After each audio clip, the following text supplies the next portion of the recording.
Thank you very much to everybody who has come this morning to help us introduce the Minnesota Clean Car Act, a bill that will reduce global warming pollution from cars, light-duty trucks, and SUVs in Minnesota. I think it's really important in these tough economic times that Minnesota lawmakers do all we can to reduce the burden on family budgets. The Clean Car Act will save Minnesotans $265 million between now and 2025 at the gas pump.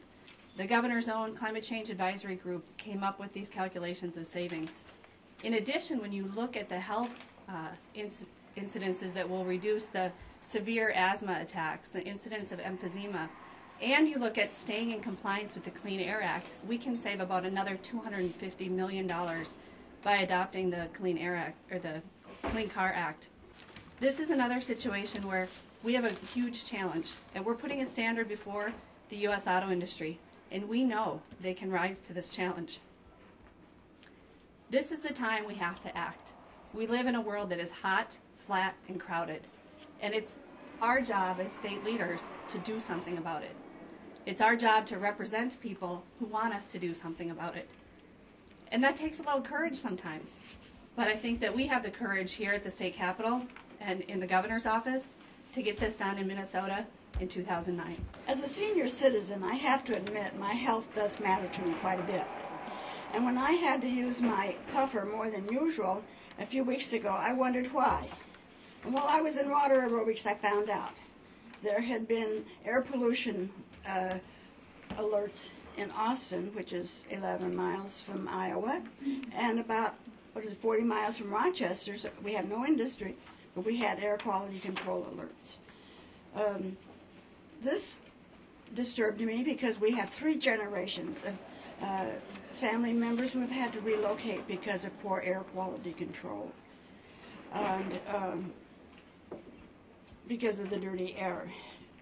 Minnesota should join 14 other states in imposing emission standards that will help to reduce the automobile's impact on the climate and simultaneously reduce the costs of operating a vehicle.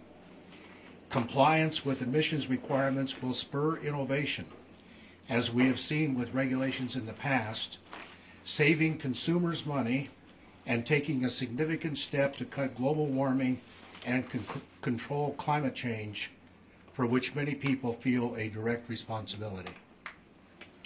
Now, what I added to this, my own personal experience with my own car. In 2002, I bought a Honda Insight, which is a hybrid, and coming down here today, I got 64 miles to a gallon. On the average, I get 55. And some people say, well, but you paid more for the car, and so you're going to lose money. So I calculated, and I didn't pick a Cadillac Escalade to compare it to because you can't even drive it out of the lot without costing more. So comparing to a sedan, a Honda or Toyota sedan that gets 35 miles to a gallon, the savings are 3 cents per mile between a 55 mile per gallon and a 35 mile per gallon car. And 3 cents per mile comes out to $3,000 in 100,000 miles. Global warming is by far the most pressing environmental problem facing Minnesota. Scientists at the University of Minnesota predict that if left unchecked, we would see such significant changes to the boundary waters that the forest would be unrecognizable in 50 years. Scientists also believe that if we act now and if we act decisively, we can avoid the most catastrophic impacts of global warming. Adopting a clean car standard in Minnesota is a really good example of acting decisively. Like I said earlier, 25% of Minnesota's global warming pollution comes from the transportation sector. This year, the legislature is considering adopting stricter state-based standards, these clean car standards, that would significantly reduce greenhouse gases from tailpipe emissions in our state. We have to address the transportation sector as well, and we've been working on this for a couple of years. Representative Hortman and I got the bill through, I think, 6 different committees last year. 6 committees, it's more than most bills ever get through, but we haven't made it yet. The auto industry is very strong, but they're very wrong on this. It's not a case where we're going to charge more to customers in order to protect the environment. This is one where we'll reduce the greenhouse gases, where we'll address the asthma and the other pollutants that this woman talked about her concerns about, and we will save money at the gas pump.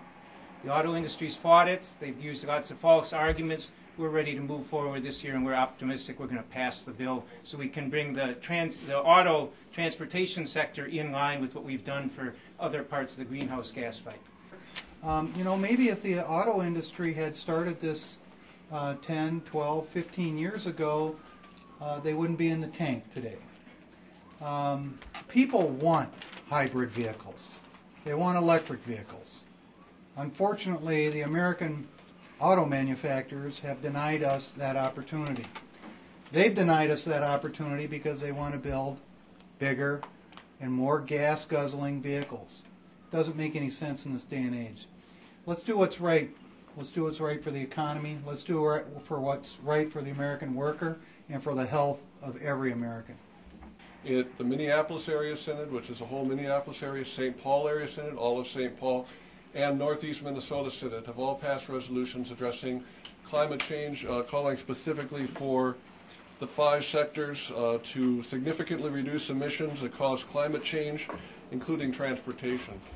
This is simply a matter of sound stewardship and common sense.